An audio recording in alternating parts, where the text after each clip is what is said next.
राऊत यांचा प्रतिपक्ष प्रमुख बनण्याचा डाव आहे। ठाकरेंची शिवसेना आता उद्धवजी नाही राऊतच चालवतात, शिवसेनेचा हुकूम आपणच असा अभिनय करत राऊत साहेब स्वतःलाच प्रतिपक्ष प्रमुख समजतात, असं वक्तव्य करत भाजप प्रवक्ते नवनाथ बन यांनी संजय राऊतांवर टीका केली आहे। उभाटा गटामध्ये फक्त आपलीच चालते। उभाटा गट आपल्या सांगण्यावरूनच वागतो। आपण जे म्हणेल तेच उद्धव ठाकरे यांच्या गटामध्ये होतं, हे वारंवार संजय राऊत यांनी सिद्ध केलंय। त्यामुळं संजय राऊत हे उभाटा गटाचे प्रतिपक्षप्रमुख झालेले आहेत आणि येणाऱ्या काळात उभाटा गट संजय राऊत यांना ताब्यात घ्यायचा आहे, हा त्यांचा डाव दिसतोय।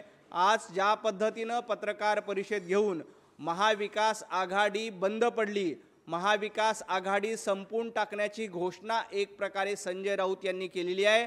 त्यामुळे माझा हा दावा आहे की संजय राऊत यांना उभाटा गटाचा प्रतिपक्ष प्रमुख व्हायचं आहे आणि आपणच उभाटा गट चालवतो हा संदेश त्यांना महाराष्ट्रात द्यायचा आहे। लोकशाही मराठी ऐका, पहा, जागरूक रहा।